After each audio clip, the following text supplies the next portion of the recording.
Most people overpay for car insurance, not because they're careless, but because switching feels like too much hassle. That's why there's Jerry, your proactive insurance assistant. Jerry compares rates side by side from over 50 top insurers and helps you switch with ease. Jerry even tracks market rates and alerts you when it's best to shop. No spam calls, no hidden fees. Drivers who save with Jerry could save over $1,300 a year. Switch with confidence. Download the Jerry app or visit jerry.ai/ACAST today. Hey, Ryan Reynolds here for Mint Mobile. You know, one of the perks about having 4 kids that you know about is actually getting a direct line to the big man up north. Mm-hmm. And this year, he wants you to know the best gift that you can give someone is the gift of Mint Mobile's unlimited wireless for $15 a month. Now, you don't even need to wrap it. Give it a try at mintmobile.com/switch. Upfront payment of $45 for 3-month plan equivalent to $15 per month required. New customer offer for first 3 months only. Speed slow after 35 gigabytes if network's busy. Taxes and fees extra. See mintmobile.com.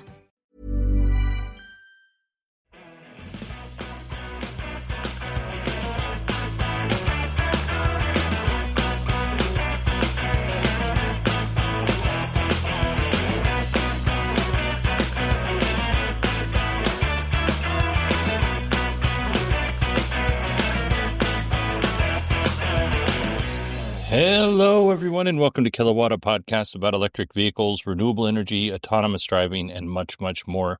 My name is Bodie, and I am your host. And on today's episode, we have an interview with Brad Taris. And we're going to talk to Brad about this really cool way of building that Brad and his dad came up with. And we'll talk about where it started and how we got to where we are now. But I do need to explain a couple of things because, you know, I've known Brad and his dad for pretty close to 10 years, if not over 10 years. Brad is dating my oldest. So Sierra, many of you have heard Sierra on the show. And over the years, I've watched this idea go from something that Brad was talking about to, oh, now we're making small prototypes, to we bought property in Southern Arizona, to we almost have a completed home, and all with this really cool way that Brad and his dad have come up to build. And it's a cool, really cool concept. And I'm going to do my best to explain it to you.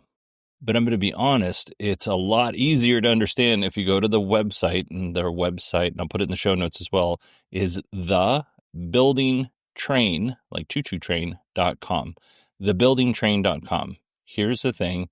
You have to put in an email address to get access to the website. And right now, it's a work email address that you have to put in.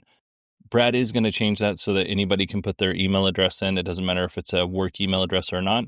But if he hasn't changed it yet, because he did say it was going to take a little bit of time for him to make that change, just put in my email address, Bodie, BODIE, at 918digital.com.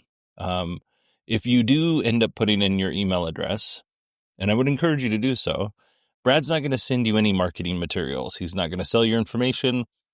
Honestly, don't know exactly how to say this, but Brad is the most privacy conscious person I know. He doesn't want to be on the internet. The things that he's doing right now to promote his business, I know are very uncomfortable for him, and they're not his favorite thing to do. But, you know, he's doing it, right? And I know that he wouldn't want to go to a website and get a bunch of spam and somebody selling his information, and he's not going to do that back to you. So if you do put your email address in, rest assured that he's not going to misuse that email address. Now, if you do go to the website, you're going to go to the first page and you're going to see an animation of how this works. Like I said, today's episode is about housing, which is not something we typically talk about, but I do think that it interfaces with the renewable energy part of this show. Brad and his dad bought land down in Southern Arizona in the middle of nowhere. It's a very, very long way from a Home Depot or a Lowe's if you're going to build a house.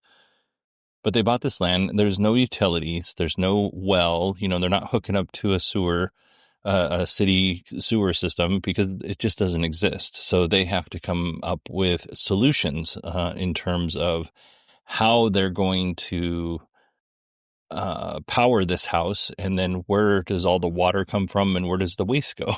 It's got to go somewhere, and it's got to come from somewhere. So We don't get into that too much in the interview. This is more specifically about the method that they've developed when it comes to building. So I'm going to do my best to explain this. Again, like I said, it's so much easier if you just go to their website and look at what they're doing. But effectively, they're building houses out of concrete. And this is not 3D printing. I want to be very clear. This is not 3D printing. What they did was they built a huge mold out of wood. And what they do is they right now, they pump concrete into the top of the mold, and the concrete fills up the bottom part of the mold. So first, right? So that's the foundation. And then as the bottom part of the mold once it's full, it will fill up the walls. So it is casting the floor, the walls, and finally the roof all at the same time. And the mold that they used, right, to fill up this concrete now becomes the formwork and the shoring for the concrete while it cures.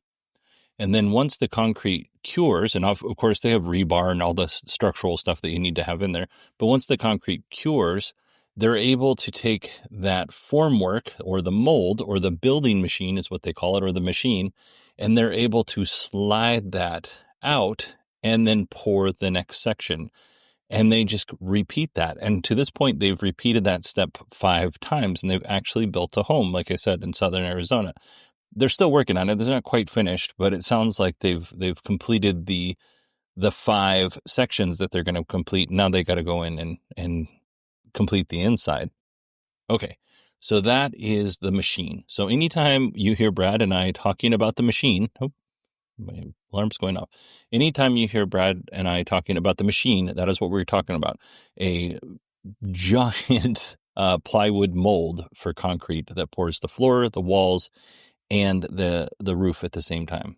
Now, I also have to say, I brought up tilt slabs or tilt wall for large buildings. What a tilt slab is, it's a concrete foundation, which is the floor, right? Concrete foundation.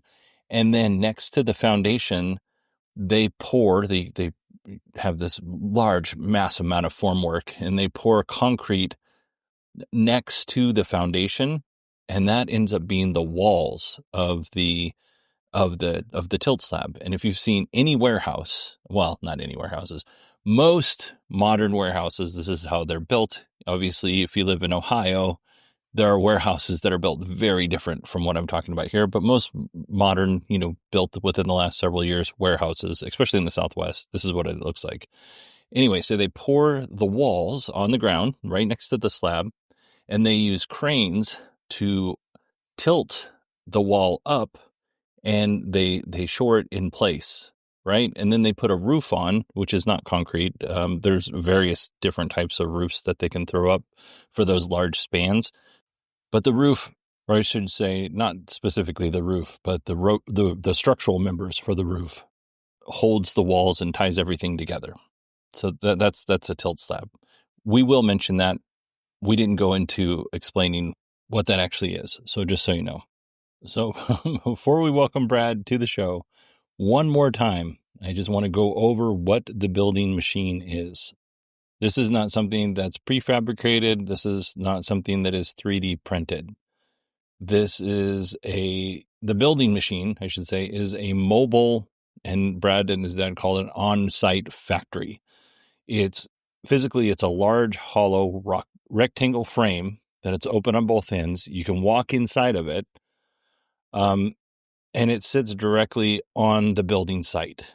And then inside that rectangle frame is rebar, right? And then that's for support with the concrete. They pour the concrete in from the top. The concrete flows down. It forms the foundation, the floor. And then once the foundation is formed, then it will start forming the walls. And then once the walls are done, then it forms the roof. So it's a single monolithic section. Once that section cures, or, cures being it's not the concrete can take years to cure, but once it gets to a point where they can safely move the building machine. It will slide out from underneath that section that it just poured, and then it's ready to pour the second section. And Brad will talk about this, but he and his dad have done this 5 times already. And those 5 sections make up one. We all remember the choices that shaped the course of our lives. In business, world-renowned venture capital firm Sequoia Capital calls them crucible moments. Their podcast brings you inside the pivotal decisions that define some of today's most influential companies. Hosted by Sequoia's Roelof Botha, Crucible Moments Season 3 pulls back the curtain on the untold stories behind companies like Zipline, Palo Alto Networks, Supercell, and more. Hear about the make-or-break decisions, early stumbles, and leaps of faith that turn scrappy startups into market-defining forces. Once you're caught up on Season 3, check out some of the episodes from Seasons 1 and 2, with guests like Stephen Chen of YouTube, Tony Xu of DoorDash, Steve Huffman of Reddit, Brian Chetsky of Airbnb, and more. Tune in to Sequoia's new season of Crucible Moments to discover how some of the most transformational companies of the modern era were built. Crucible Moments is available everywhere you get your podcasts and at cruciblemoments.com. Go listen to Crucible Moments today. Most people overpay for car insurance. Not because they're careless, but because switching feels like too much hassle. That's why there's Jerry, your proactive insurance assistant. Jerry compares rates side by side from over 50 top insurers and helps you switch with ease. Jerry even tracks market rates and alerts you when it's best to shop. No spam calls, no hidden fees. Drivers who save with Jerry could save over $1,300 a year. Switch with confidence. Download the Jerry app or visit jerry.ai/ACAST today. Hey, Ryan Reynolds here for Mint Mobile. One of the perks about having 4 kids that you know about is actually getting a direct line to the big man up north. And this year, he wants you to know the best gift that you can give someone is the gift of Mint Mobile's unlimited wireless for $15 a month. Now, you don't even need to wrap it. Give it a try at mintmobile.com/switch. Upfront payment of $45 for 3-month plan equivalent to $15 per month required. New customer offer for first 3 months only. Speed slow after 35 gigabytes if network's busy. Taxes and fees extra. See mintmobile.com. Holidays bring feasting, fluffy dinner rolls, tasty stuffing, and your family's French toast bakes. With Hero Bread, indulge in your holiday favorites. Made with Hero Bread's sliced bread loaves, bagels, croissants, buttermilk biscuits, and more. And don't forget their Hero Hawaiian Rolls, with 4 grams of protein and 0 grams net carbs. Hero Bread has you covered with 0 to 5 grams net carb and higher fiber options, so your holidays stay delicious and balanced. Like their 3 grams net carb pan of chocolate. Hero Bread is offering 10% off your order. Go to hero.co and use code FALL25 at checkout. That's FALL25 at HERO.co. All figures are per serving of Hero Bread. Contains up to 17 grams of fat per serving. See the product nutrition panels on hero.co for more information. Home. All right. Now that we've covered all of that, let's go ahead and welcome Brad to the show. Hey, thanks for having me. Yeah, man. I've been looking forward to this. You've been on a couple of times over the years. Yeah. Been lucky enough to talk car, talk shop.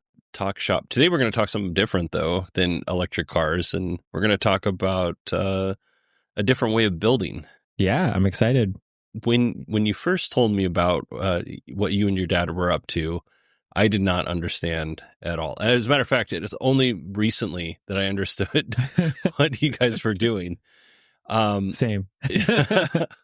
So what I would like to do is I want to start with the problem that you were trying to solve with your original idea, which was, what are we sitting at this, like 3-4 years now? Yeah, I mean, since first thinking about it, it's been years. Yeah. So what was the original problem to be solved? The original problem was basically, it's like, feels almost immoral that we have people sleeping on the streets. So the goal was to set out and create something that was an affordable way to build houses. And you've kind of, for a while now, since I've known you, you've been interested in like tiny home type houses. What did you come up with? Like, what was your solution? Your first solution? The first obviously. one? Yeah. Actually, the first one was like a rolling tent, but like rigid. And it was still using the principles that we use today, which is like, it's called DFMA, Design for Manufacturing and Assembly, which I learned at my work where we did that. And basically it's just like you design, and when you're designing the thing, you think about how it's going to be made. And so I was kind of like just playing with that. Actually, this might even been before 3 years. And we made a rolling rigid tent, if you will. And we made it for like $200, and you could lay down totally flat. You had your like own bubble, and it had wheels, and it was like light enough you could move it around and stuff. It wasn't trying to be a solution, and that was kind of part what we realized, but it was trying to address the immediate problem. So what were with the rigid tent, what were the walls and stuff made out of? Yeah, the two short walls, because it was like something you could lie down and sit in. The two end walls were a piece of plywood cut in half, like hamburger style, but diagonally. So it looked kind of cool, and that's how you could sit up too. And then through the long parts, there's a few 2x4s for like extra rigidity, and there was, I think we were debating between like this really thick canvas tarp and like signboard, because I had seen somebody kind of use signboard, and sometimes like you can make little teardrop trailers out of signboard and insulation. So that could have been another route too for that. And then the floor was the second sheet of plywood, and it had some 2x4s running along across it too. And the bench, same idea. Like, and it was all like really dialed it in to 2 sheets and under $200, including like everything. That was the early one we made in a storage unit. We made it in the storage unit, so. Oh yeah. I remember going up to the storage unit and bringing all of your stuff up there, and your dad's face just dropping because all of his space was taken up. yeah, it did consume a lot of space, and it was a big. We had, I think, like a 20 by 10 or something, like a big unit. Yeah, it was huge. And there was a lot of junk in there too, but we filled it up. But ultimately, we couldn't see like taking it further, because one, we realized it wasn't like a real actual solution, which itself shouldn't stop somebody from doing something, but also like the liability of it. And like we could probably have manufactured a lot of them and put them out on the streets, but then we realized, like, what if somebody's like in one and it rolls into the street or something, like, oh yeah. And we just envisioned all of these problems and these ways that it could go wrong. That plus, like, we're like, okay, what's the real solution? And realizing that it was like, we're not addressing the real problem. So, but ultimately, that is, we also, we live in Arizona.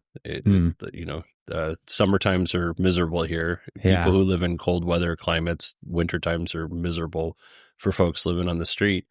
It's a good temporary solution, but then you decided to come up with a kind of a more permanent solution that actually somebody could live in and kind of make into a home. The real problem is that homes are too expensive, to put it really simply, right? Like shelter, a basic home or a nice home is just too expensive. And actually another thing that kind of got us thinking early was like how to build on Mars, especially, like something I am a fan of, and how would we build out there with no people?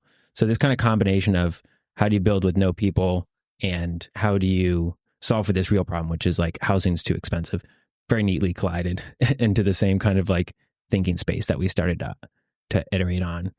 For us, what we wanted to do was make good homes really super affordably. And so like anything was on the table at that point. So ultimately you landed on concrete as a building material. What made you choose concrete over other types of materials? Yeah, I had this cool chart actually to kind of like visualize this. Again, we didn't care. We didn't like want to use concrete or not want, right? The thinking is every new material or part or piece you add into the product, which in this case is a house, but this is true for anything, makes manufacturing and automating that product harder. The goal was to reduce the number of parts and pieces of the house into as few pieces as possible, because that makes making the machine even easier. So we have like kind of technically 2 parts right now. Every part we add on makes the machine exponentially more complicated. And then you like look at all the different things the house needs to do. And it needs to like be structurally sound. It needs to be thermally good. Yeah. We landed on concrete as the one that could check off the most of those boxes. I mean, it still can't do the windows or the doors. So it doesn't actually technically check off all of the boxes. But for us, it checks off enough of the boxes. We went with it. Yeah. And it's worth noting that you came up with an idea, right? You spent $200 and then you're like, I think we could do better. And you and your dad have basically bankrolled this entire project to this point. Yeah. So, not only do you want to be efficient in building these machines, but you want to be efficient in how much money you're putting out there. Yeah. And you mentioned the machine a little bit. So let's go to that. So you've chosen your material to build the house out of. How are you building the house? And this is where the machine comes from. Yeah. We call it the building machine because we're super creative. We call it the building machine, and it builds the house in sections horizontally. So we like kind of change literally the direction of construction, but it'll cast the foundation, the walls, and the roof all in one go. And then it'll slide over, the building machine will slide over to the next location right next to it and do it again and again. So when we look at the machine, it is designed so that the concrete comes in on top, right? It does right now. Yeah, it's true. It can also be like, I think eventually we'll have like ports where it gets like injected into. Okay. But yeah, it mostly goes into the top and then it flows down and it fills in the floor and then it works its way up the walls and then it fills up the roof too, the roof and the ceiling as one unit. We're basically kind of looking at a cube, but the cube is on its side so you can walk inside the cube. Yeah, it's got two big open faces. And then it gets like repeated and extruded. So those two open faces will be in the start of what we call a run and at the end of like a run of sections. And those do have to be filled in. We fill them all in with windows right now. It ends up typically looking like a very like a modern architectural design kind of thing. Because that's like where my background is like architecture. Like I went to way too much schooling for that. And I just have like a passion for that. So I believe and I hope these can really look like beautiful homes and beautiful spaces. Like more than anything, I think we over-index on the outside a lot of times, but what I really want is that these are beautiful interior spaces with beautiful views, and I think this can do it. I want to just kind of summarize a little bit because it is like the idea that you're doing, the way you're going through this, I think is really interesting. I haven't been to the site yet, but I have seen lots of pictures and videos and of you and your dad working through this. Effectively, if I'm summarizing this right, and I'm doing this mostly for the audience, and you fill in the gaps where I get this wrong, but it's the machine is this cube that is open on both sides that you could technically walk into. You lace it up with rebar on the inside. You pour from the top down, and then the walls, the foundation, and the ceiling are all formed. If anybody who doesn't know like how tilt slabs are built, for instance, which is like your standard warehouse, a tilt slab is they lay the foundation and then they pour the walls next to the foundation, and then they get these giant cranes and they tilt the walls into place. And then they, they don't put on a concrete roof. There's various different types of roofs that they'll throw up there depending on what they're trying to accomplish. But that's how, a big building like a tilt slab. In this case, you're just like, you know what? We're just going to everything. Everything's going to get poured at one time. How long before you can move the machine to the next section to pour that next section? Yeah. That is a really important metric. Let me also talk about tilt wall or tilt slab, because I think it's a really cool method too. And sometimes they integrate insulation rigid in there. So that's something we look at as well. Those are great. And I don't think we're going to compete with that. Those are excellent at building warehouses and stuff. And I think our domain is squarely in the small to medium size buildings. We're not probably going to do long spans at any point. Sure. It just doesn't make sense. And there's plenty of buildings to go around. So I think and we're probably not going to do like super high rise. I say probably, but I mean, we won't. It'll be like maybe some future crazy derivative will. What's really interesting about you connecting those two is I actually recently talked to this guy. He's a VP of construction and super smart. And he has a history of doing a bunch of tilt. And he said they lift their slabs in 3 days. And, you can imagine when you're lifting it like that, like as you lift a wall, that's concrete, like it's going to have all these weird torsions and like structural things you need to accommodate for. But that's my like aspirational numbers, 3 days. I think we can slide every 3 days, but we don't need to slide that fast for this to make total sense. Yeah. Like if it's even 7 days around there, the numbers start to like just make a lot of sense to do it this way. 3, if we can slide every 3 days, this blows everything out of the water. Like this would be radical if we can slide on 3 days.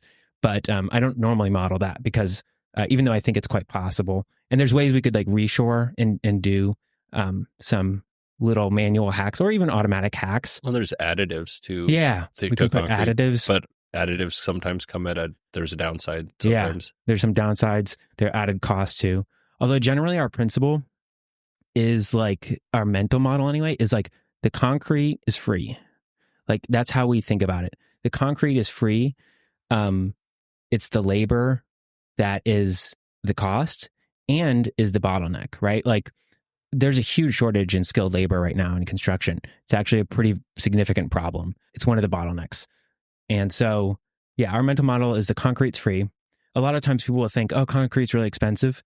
And there is some material cost to it, but a lot of it is the formwork and the setup and that kind of labor that goes with it. You have to pay somebody to do the forms. Yeah. And those people are trained at what they do and they do it well. Yeah. I mean, that's just a point too. Is like we're having a huge labor shortage, like I mentioned.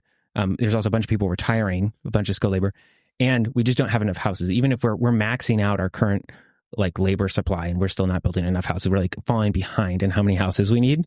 We're also falling behind a little bit on zoning to make those houses a reality in some places like California and stuff. It's very true. And I think like a lot of times people think about housing and kind of rightfully, but they go, okay, permitting's like the main issue. And permitting's a problem. It's way too slow. It's expensive. I mean, it's like $1,000. And in some places it is the total bottleneck. If you're SF, like, yeah, permitting is probably your number one problem. But I've gotten a number of permits. I generally don't have a problem. Maybe it takes a couple weeks generally, but I don't think that's like what our bottleneck is. I think it's something that could speed us up, but I don't think like that's the problem. To me, the main problem is the cost of construction and the ability and labor to actually build. Yeah. So I'll tell a little story. I don't know if I've told you this or not, but I used to live with a guy that was a construction guy, and he let me rent a room above the garage. We worked together as firefighters, but he also had a construction business. And part of my rent was driving him from site to site to site to houses so that he could drink. But he would bring all of the subcontractors at like 4:30 or 4. He would start bringing beer and food because that was a way for them to stay on site the entire day, because they would get, most of the way done and maybe they would hit a small snag that they could overcome, but it was easier for them to go and work on another house, instead of overcoming it. So his solution to that was just to buy them booze and food at the end of the day. So they knew that they were going to get it if he was there. Yeah. Even if it was like 2, they're like, now it's stay until 4:30. He was successful at it. Yeah. He's like, these guys will take off in a heartbeat. They like me to feed their family. And that's right for them, right? I mean, it's a really hard job, and that brings up like how complicated it is. Like we're building a house right now, and it is one of the most physical things I can imagine. I feel like I've done a lot of things, and I have a hard time imagining something harder for a robot to do, like a humanoid robot. Yeah. And it's tough on the body as well. Like these guys, like this is tough. I mean, I feel it after a day's work, right? Like I dug a trench 2 days ago, and my back and my thighs are like, whoa, what was that? I get this question a lot too, like from people in the industry, which is how is MEP like? And like they're like, what about MEP? What is that? Like mechanical, electrical, plumbing, which are like really some of the main complexities past the shell, right? So you have the shell, and then like now you need to kind of bring it to life in a sense. And so for that, we have done that. This is like a fully functioning home. It's not like we built a shell. Like we have, sinks, toilet, shower, all of the stuff, electricity. And we've solved it a number of ways. We're iterating and learning a lot on that. But basically, what we found is mostly you can kind of do like the standard stub ups through the slab. You can we can puncture through the wall. You just probably want to know that ahead of time where you're going, but you're gonna know that anyway. Like you're gonna have your design set. So that isn't actually as complicated as I think sometimes people think. The real question is how much can we automate of that integration? But like that's a question for the whole industry. Like how can we integrate and automate the MEP connections and stuff like that. I think we have worked a lot on that, and we have some really exciting things there. But the last thing I would like to say about that is my background is a lot of prefabs, and one of the coolest things in prefab, and one of the I think best things are like bathroom pods. So they'll prefab in a factory a whole bathroom, and then they'll just ship it to the site. So that's what we integrate. That's what we're expecting to do. We're going to have like these bathroom pods and a kitchen pod, which we're in no way pioneering, but that doesn't matter. Like we're not about that. We're about making homes, really good homes for a really good price. So we've done a lot of work on how the MEP actually gets into the house. Then once it's in the house, how does it actually connect up into the kitchen? How does it connect up into the bathroom? And what did those look like? So obviously you don't need to, if somebody's already designing a bathroom pod, for instance, why would you redesign that, right? Mm-hmm.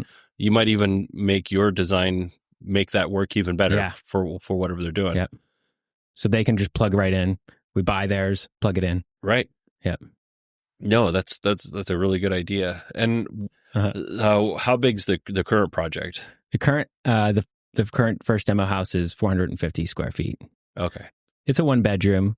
The bathroom's probably the most spacious part. It's one bed, one bath. But, and then we have done some smaller, we did like a bunch of iterations up to this point. We did 3 steps prior. We did like a really small iteration of like a 3 foot by a 3 foot tall, 3 foot deep, 6 inches thick wall, just to see if we could slide that method, which exists, but like we didn't actually know, but people do this all the time. We did that in the storage unit as well, which was really crazy. We were like pouring concrete in a storage unit on like the 4th floor. And they were like, we would hear like the tenant like do their like pass through, like whatever, like hourly walkthrough or whatever it was. And we'd be like, oh, shh, like, and like concrete, like dust smoke is like going out. And we're like, oh shit. It was really a crazy thing we did. And so that one kind of worked, and it worked enough to propel us to the next one, which was like a 3 foot by 3 foot by 3 foot cube. And that one failed so hard. Basically the inside formwork, we had to tear it out with a sledgehammer. Like it was not reusable at all. Yeah.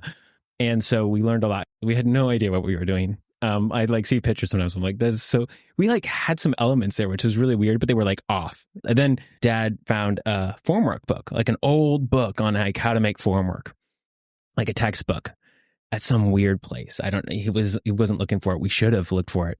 But, and I was like, oh my gosh, this is exactly what we need. And I just like read the whole thing. I like devoured that thing. I was like, this is so perfect.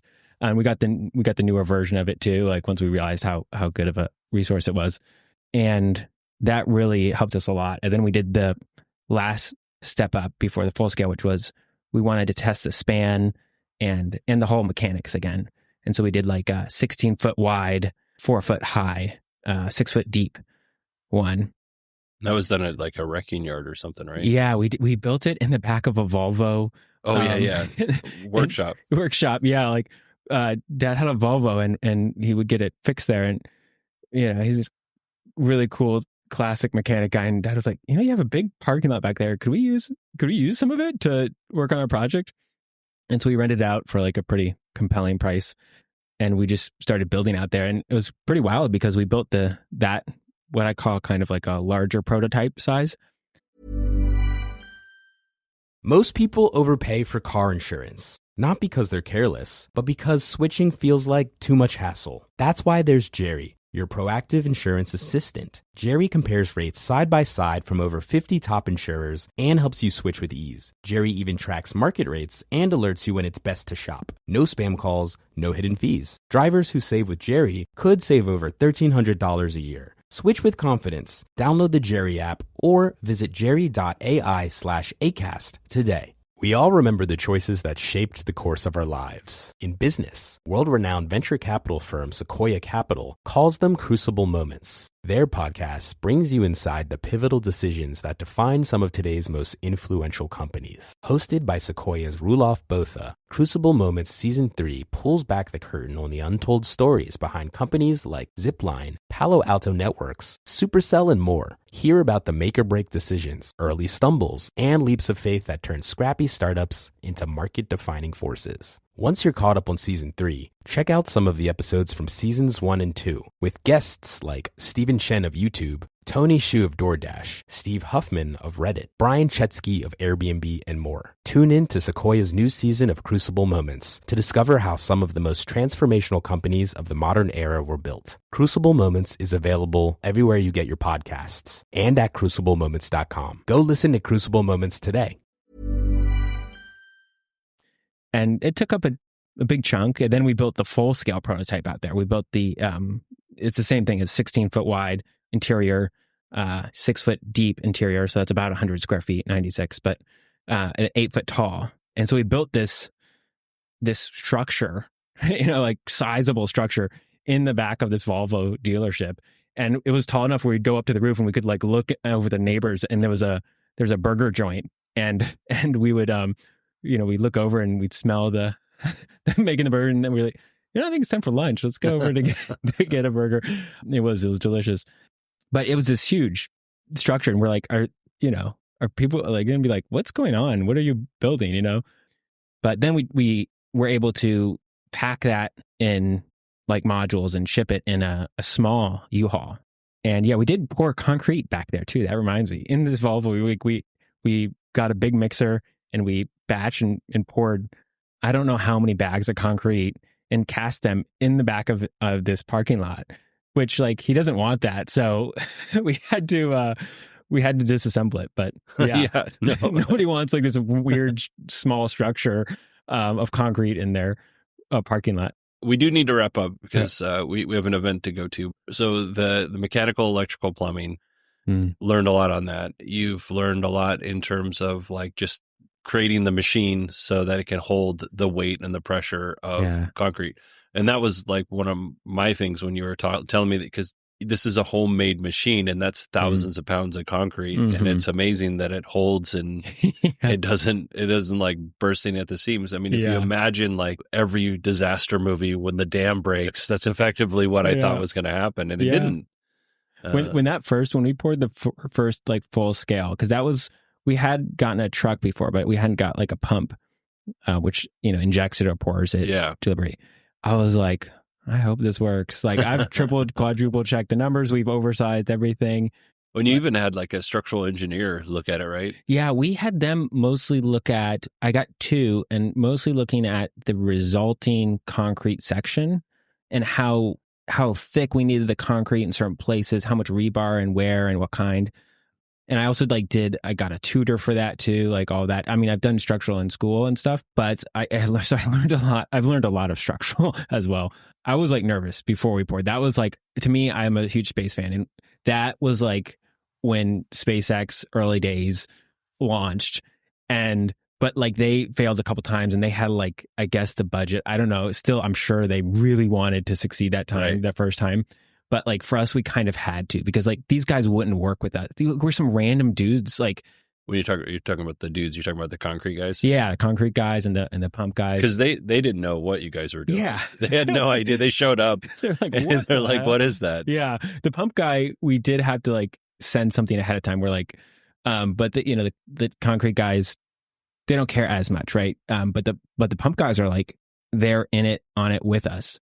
Our pump guy's been doing it for like 40, 50 years. And he just like super, super knowledgeable. And everybody we've interacted with has just known so much and shared so much and genuinely been excited about it. Like, especially these guys, like, a lot of what they do is like slabs, like, which is like foundation flat.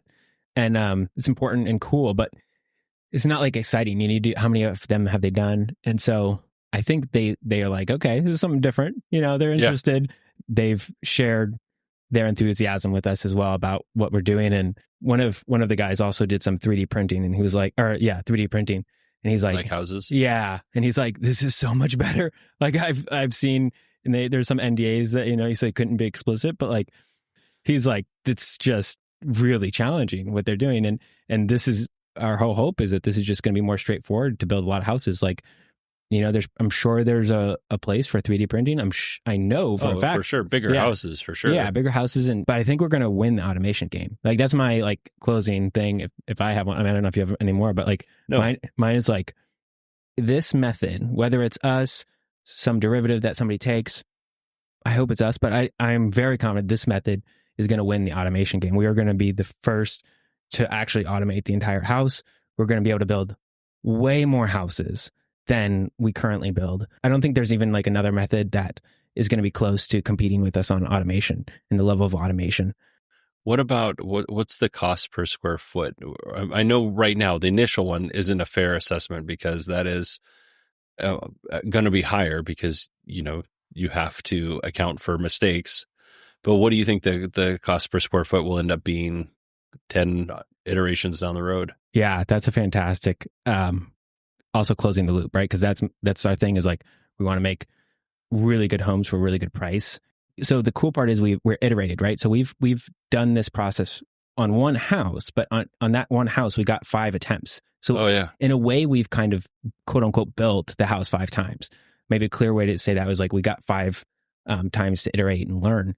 Each time we've done this, we've reduced the amount of labor it takes us by 50%. So the first one took us 70 days, a team of 2.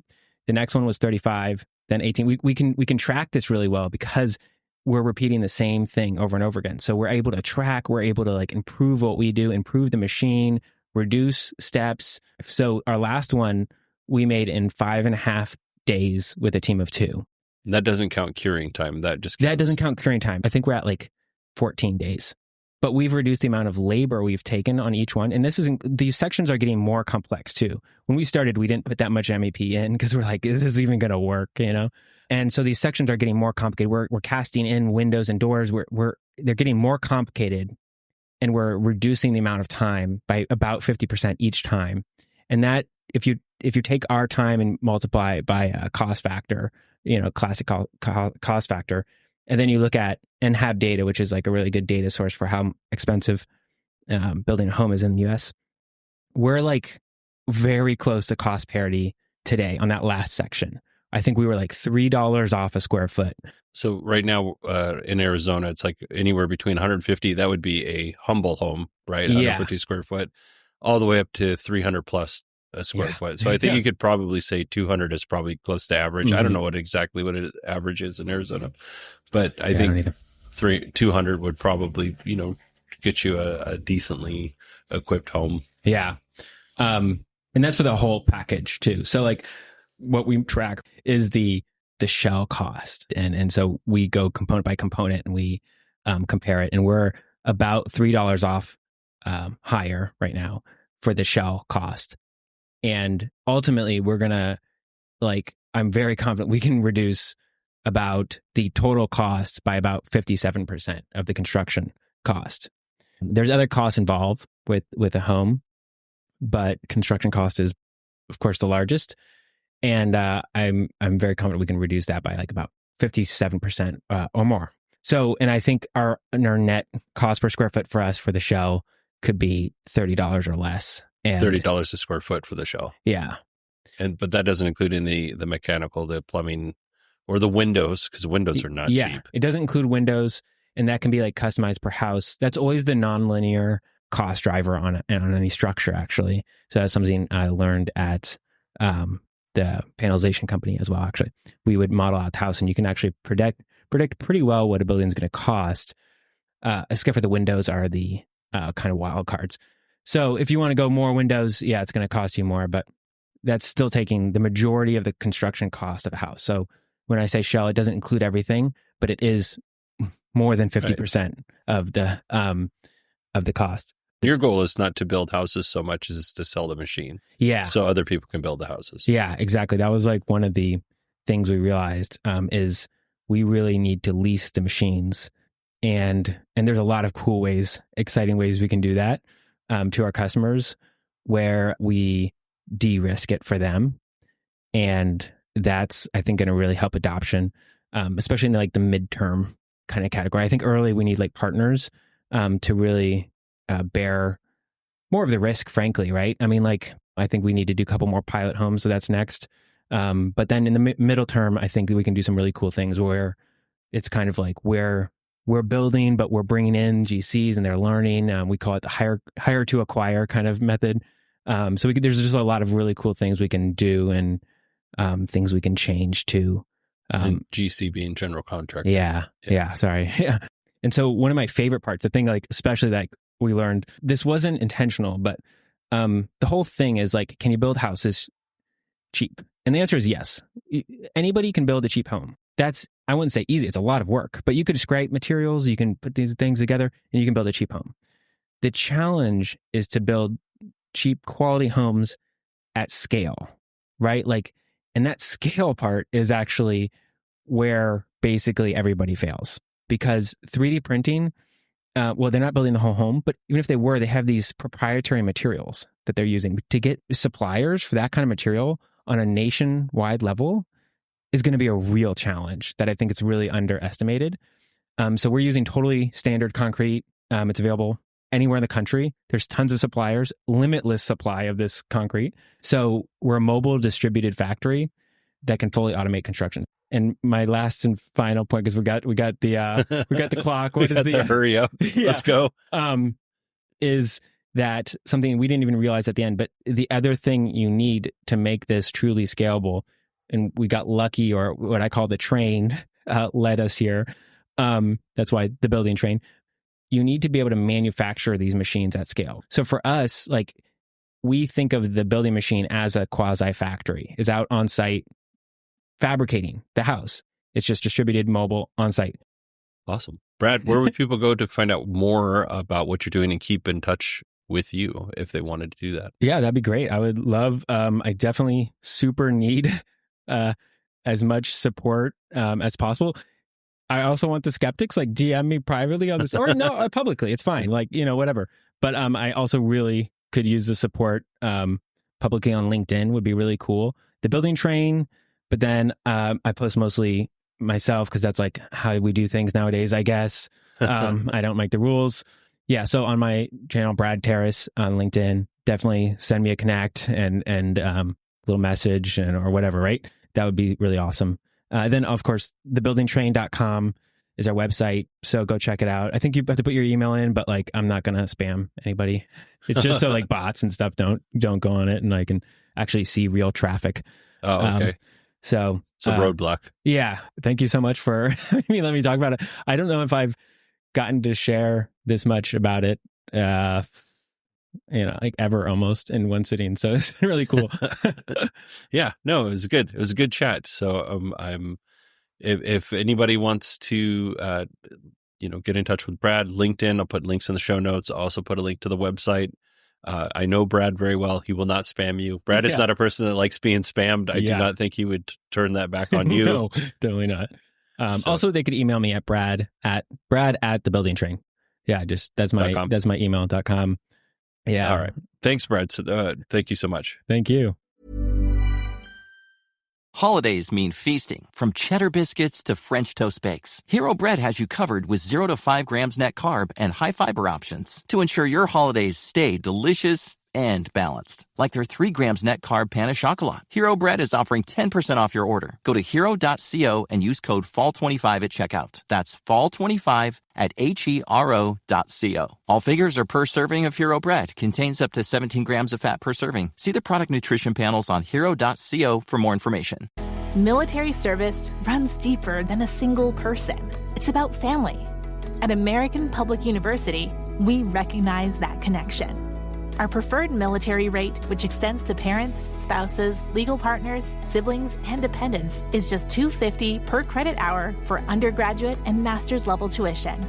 American Public University. Education that celebrates military families. Learn more at apu.apus.edu/military. Every holiday shopper's got a list, but Ross shoppers, you've got a mission. Like a gift run that turns into a disco snow globe, throw pillows, and PJs for the whole family, dog included. At Ross, holiday magic isn't about spending more, it's about giving more for less. Ross, work your magic. All right. I want to thank Brad for coming on and, being generous with his time. He was over at my house. We did it in my backyard.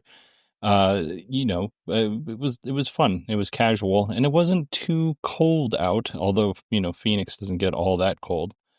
But depending on how my plugins work to take out the background noise, you may have heard airplanes, you may have heard birds and wind and dogs and stuff like that. And the reason why is my house was full of people and we needed to go somewhere quiet, and outside was the best place to go. So that's where we went.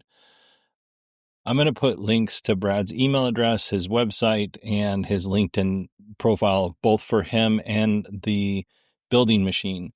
Brad's last name is spelled Taris, and his first name is the standard spelling of Brad, Brad, just in case anybody needed help with it.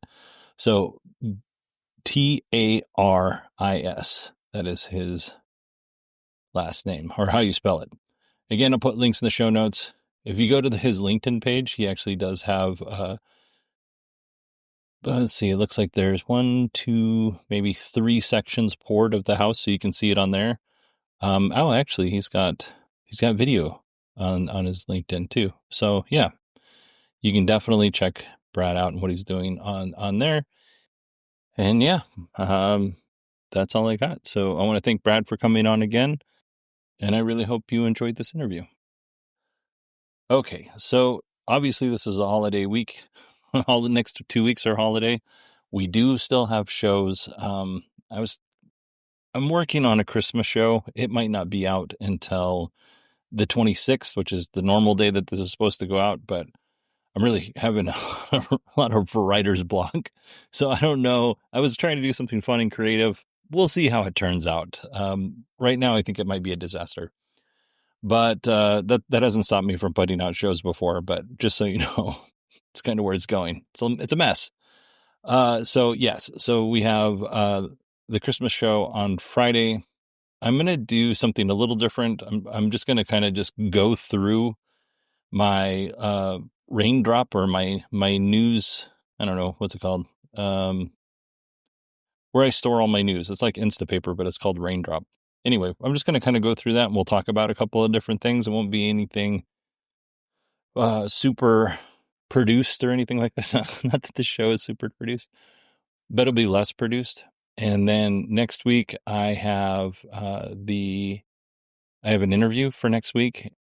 And then on probably January 2nd, but I'll try to get it out before that, will be the community submitted stories. And listen, I know I said talk into your phones and send me an audio file. And if you can do that, great. And I really, really would love it if people did. But if you want to just write something out short in an email, I'll read it on the air so you don't have to read it into or talk into your phone if that makes you uncomfortable. Because I know sometimes it makes me uncomfortable sometimes, so I get it. So that would, if you want to be on the last show of the year, or depending on if I can get my stuff together, the first show of 2026, send me an email with your story. And it could be a story about how you got into EVs. It could be what you were super excited about in 2025 or something in 2026. It could really be about anything as long as it has to do with autonomous driving, electric vehicles, and renewable energy. As long as it's got something to do with those things, even if it's just a slim string to that, send it to me if you want to tell me a story. I've got one. So it could be a very short show. All right, everybody, that is it for me. I want to thank everybody who reached out and talked about their stories about Lamar. There's a lot of people in this community that a surprising amount of people who were huge Lamar fans, not because of the show, because of Lamar. But it's really nice to hear your stories on that. Those I will not share, but there are quite a few people sent stories. or not stories, but sent thoughts about Lamar. So that was very touching. All right. Now, this is truly it for me. I'm going to be done talking. I hope you all have a great day, and I'll talk to you on Wednesday.